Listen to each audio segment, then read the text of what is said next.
Mesdames, Mesdemoiselles et Messieurs, la situation qui traverse notre pays en ce moment est on ne peut plus grave. Il y a péril en la demeure. Et si nous n'y prenons garde, nous risquons d'être les derniers Congolais à avoir vécu en RDC dans ses frontières actuelles. Aujourd'hui, comme hier, les éléments des armées rwandaises et ougandaises, regroupés au sein d'une unité appelée M23, sèment la mort et la désolation dans le Nord Kivu, notamment à Bunagana, Kiwanja, Rutshuru, Rubare, Rumangabo, Rugari.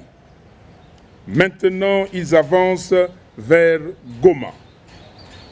Cette situation a entraîné un exode massif des populations qui viennent s'ajouter à plus de 6 millions de déplacés internes déjà enregistrés dans l'est du pays, abandonnés et sans assistance, victimes de violations massives des droits humains.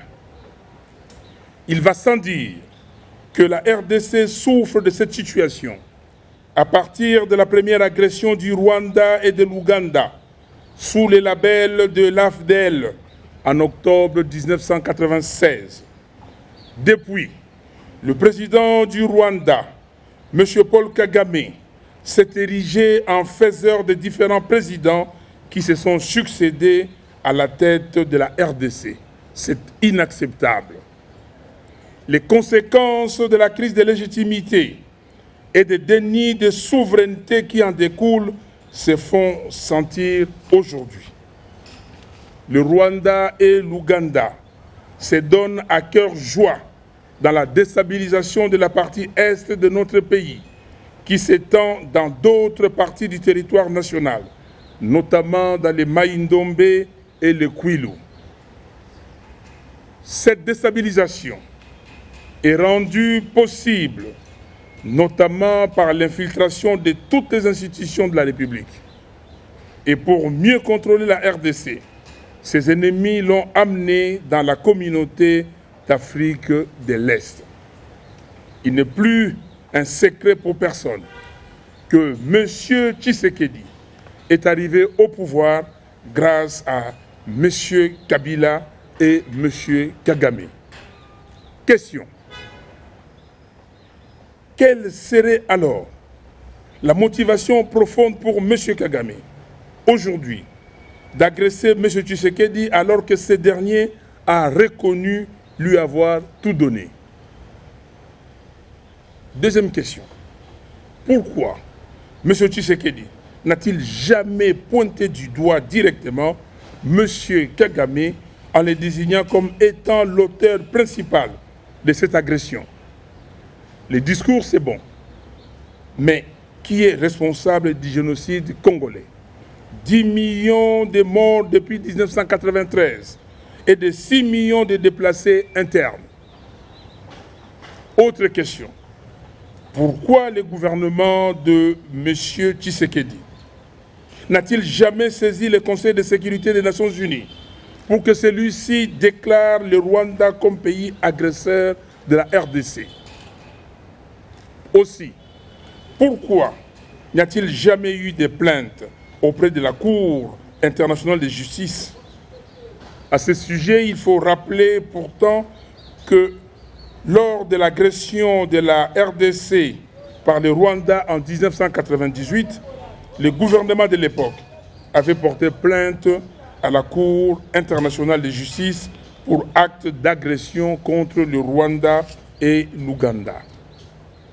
Mesdames, Mesdemoiselles et Messieurs, les agresseurs ont décidé de mettre autour d'une même table le M23 et les gouvernements des fêtes de la RDC pour appliquer une fois de plus la recette de l'infiltration des institutions congolaises au moyen de l'intégration et du brassage.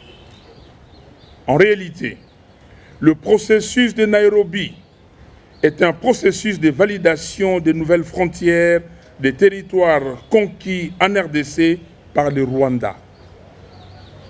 Dans cette combine de Nairobi, il est prévu que M. Tshisekedi ramène un accord de cessez-le-feu qui, malheureusement, aura consacré l'occupation. C'est ce que j'appelle le fait accompli d'occupation. Et c'est cela le vrai but de cette guerre. En effet, M. Tshisekedi a signé de nombreux accords avec les pays qui nous agressent et aucun de ces accords n'a été révoqué. De ce qui précède, j'accuse M. Félix Antoine Tshisekedi Tshilombo de haute trahison. M.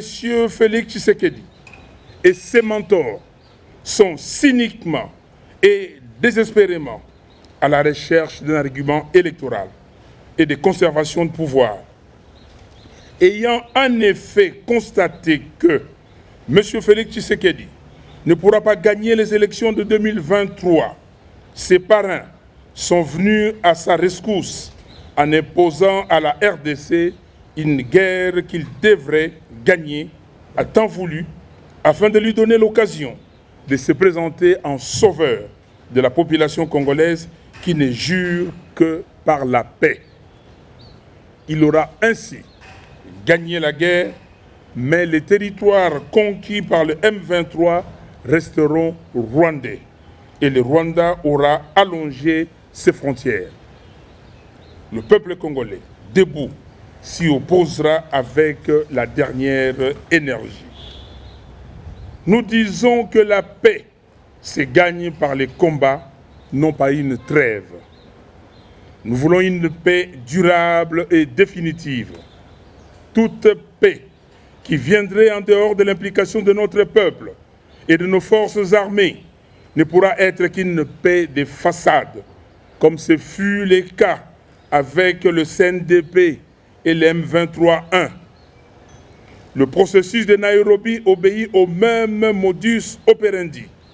C'est donc du déjà vu et nous n'en voulons pas. On ne peut pas demander à la RDC de dialoguer avec le M23, encore qu'ils ne sont pas congolais, pendant que le Rwanda refuse de dialoguer avec les FDLR et l'Ouganda avec les ADF. Le Conseil de sécurité des Nations Unies doit formellement condamner le Rwanda et l'Ouganda et leur demander de retirer leurs troupes de la RDC. Cette agression est en effet une violation grave de la Charte des Nations Unies. Il faut en outre trouver une solution immédiate dans le sens d'éloigner les FDLR et les ADF de la RDC. Il faut enfin mettre un terme au mandat actuel de la MONUSCO et la remplacer par une nouvelle mission qu'on appellerait ONU-RDC, Opération des Nations Unies en RDC, avec un mandat offensif de rétablissement de la paix et de maintien de l'intégrité territoriale de la RDC. Peuple congolais, cette guerre doit cesser d'être une combine privée entre les sieurs Tshisekedi et Kagame. Elle doit devenir l'affaire de tout un chacun.